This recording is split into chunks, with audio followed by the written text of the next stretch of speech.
Donc pour ceux qui aimeraient aller plus loin, comme je vous disais, la première astuce, avoir une boîte à idées. Qu'est-ce que c'est? Donc il faut commencer par là. C'est-à-dire que le premier élément qui vous demande beaucoup de temps, c'est trouver des idées. Donc généralement, vous mettez devant une feuille blanche ou votre ordinateur et vous vous demandez, mais qu'est-ce que je vais bien pouvoir publier aujourd'hui? C'est pas comme ça qu'il faut procéder, comprenez? Il faut, pour moi, dès que vous avez des idées, les noter et sur un petit carnet que vous avez, tout le temps sur vous, dans votre sac à main et dans votre sacoche, enfin voilà, et dès qu'une idée vous vient, vous vous dites: «Ah, c'est pas mal comme sujet, j'aimerais l'aborder» et cetera, vous prenez note, vous voyez? Donc c'est ça la boîte à idées, vraiment. Ça vous donnera votre base de données dans laquelle vous allez donc pouvoir noter toutes vos idées, dès que vous en avez. Après, vous pouvez très bien aussi, ne pas le faire par écrit, mais sur internet, sur votre téléphone, dans, Notes, dans, Trello, enfin quelque chose où vous pouvez écrire vos notes, et aussi, créer des catégories et les classer par catégorie. Voilà, c'est une bonne idée aussi. Il faut penser bien évidemment à compléter régulièrement cette boîte à idées. Parce qu'il faut, prendre le réflexe de l'alimenter, le plus quand même souvent pour avoir le maximum d'idées possibles dans cette boîte. Ensuite, je vous parlais d'utiliser des templates. Les templates, c'est la création des visuels. Donc pour gagner du temps, ce que je vous disais, je vous conseille d'utiliser des templates, c'est-à-dire des modèles préconçus. Attention, pas n'importe lesquels. Donc pour ça, Canva, c'est super bien fait. Vous avez quand même des modèles tout faits.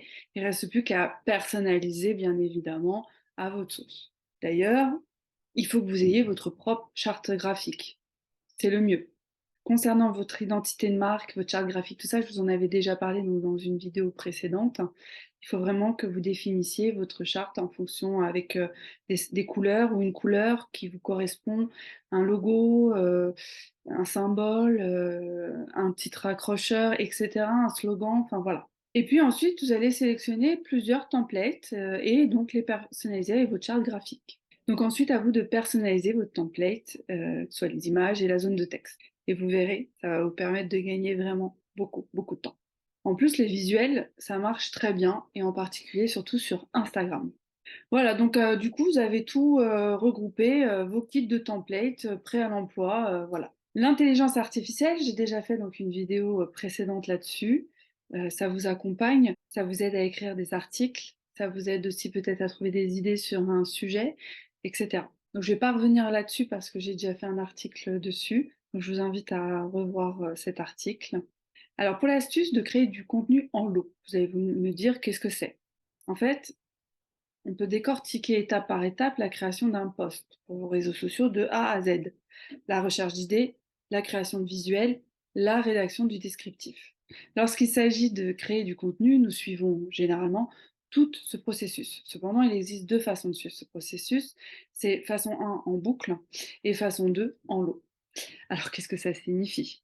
Eh bien, lorsque vous créez du contenu en boucle, vous appliquez le processus post après post. Vous trouvez l'idée d'un post, vous créez le visuel de ce post et vous écrivez le descriptif. Et vous recommencez avec une nouvelle idée, un nouveau visuel, un nouveau descriptif et vous recommencez, et ainsi de suite. Tandis que lorsque vous créez en lot, vous cherchez toutes vos idées. Vous créez tous les visuels et de tous les posts et vous rédigez ensuite tous les descriptifs de tous vos posts. Cette méthode de création en lot, elle est également appelée batch content. Excusez-moi si j'ai pas un super accent anglais, mais voilà. Donc comment faire? Au lieu de trouver une idée, créer le visuel d'un post et rédiger le descriptif, essayez plutôt de trouver toutes vos idées, puis ensuite créer tous vos visuels dans Canva et terminer par écrire tous vos descriptifs. Alors cette méthode, elle vous permettra de gagner du temps dans la création de contenu, pour vos réseaux sociaux, mais car vous serez beaucoup plus productif si vous êtes concentré sur une seule et même tâche. Ensuite, je vous avais déjà expliqué de planifier et programmer. Donc ça, je ne vais pas revenir aussi là-dessus, je suis désolée, mais j'ai déjà parlé donc, dans une vidéo précédente de indispensable calendrier éditorial qui vous permettra de définir à quelle fréquence et quand vous souhaitez publier sur vos réseaux. Et ça va vous faire gagner aussi du temps. Les contenus, ça se prépare à l'avance. Je vous conseille de les préparer donc une semaine à l'avance. Le top du top, c'est de préparer un mois à l'avance et vous êtes tranquille. Parce qu'il ne faut pas croire, il n'y a pas que le contenu. Là, moi, je fais des vidéos. Ensuite, je dois enregistrer la vidéo, puis ensuite faire le montage, mettre mon intro vidéo avec ma petite musique, et puis la fin de vidéo, plus les titres, les sous-titres, enfin voilà. Tout ça, ça ne se fait pas en un claquement de doigts. Il y a du travail derrière. L'autre astuce de choisir les bons outils, je parlais de Canva, c'est un outil super pour la création de vos visuels, mais vous avez aussi votre calendrier éditorial, vous avez aussi Meta Business Suite, HotSuite, Buffer, plein d'outils. Vous retrouverez sur une autre vidéo, je parlerai de tous ces outils indispensables à avoir. Il existe de nombreux outils, ça, il n'y a pas de souci. Mais après, il faut savoir faire du tri et prendre le meilleur pour soi, et selon aussi, bien évidemment, pourquoi on s'en sert. Je vous invite d'ailleurs à essayer des outils, hein, souvent la plupart sont gratuits, même pendant les 30 premiers jours, ou voire que des outils exclusivement gratuits si vous n'avez pas les moyens de payer. Et vous allez essayer, les tester et pouvoir voir si ça vous convient ou pas. Ensuite, utilisez les messages préenregistrés. Sur la plupart des plateformes sociales, vous avez une fonctionnalité incroyable qui est peu utilisée et qui vous permettra de gagner beaucoup de temps, c'est les messages préenregistrés. Il s'agit en fait tout simplement de réponses préenregistrées que vous pouvez utiliser avec l'aide d'un simple raccourci clavier que vous aurez défini. Par exemple, pour ajouter des réponses préenregistrées sur Instagram, il vous suffit d'aller dans les paramètres de votre compte. Vous pouvez ensuite aller dans l'onglet Entreprise, puis Réponses enregistrées. C'est ici que vous pourrez saisir votre réponse préenregistrée et définir le raccourci clavier correspondant. Donc ça va vous servir à envoyer un message de bienvenue à tous vos nouveaux abonnés, informer aussi de vos horaires, par exemple d'ouverture ou date de vacances, ou bien encore répondre à des questions qu'on vous pose couramment. Encore une fois, c'est une fonctionnalité qui va vous faire gagner beaucoup de temps. Ensuite, je vous parlais de bloquer des créneaux spécifiques dans votre agenda.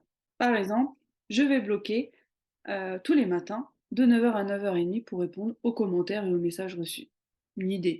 Après, vous pouvez définir comme vous voulez et ça vous permet vraiment de pouvoir suivre et gagner du temps parce que vous allez être plus productive. L'astuce numéro 9, c'était réduire sa présence à une plateforme sociale. Comme je vous disais, on ne peut pas être partout.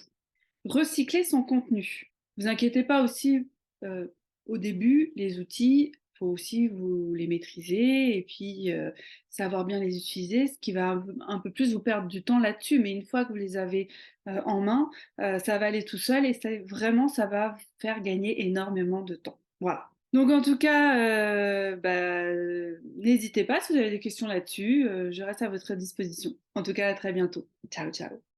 Tu lis, tu t'abonnes et tu en parles à ton coiffeur.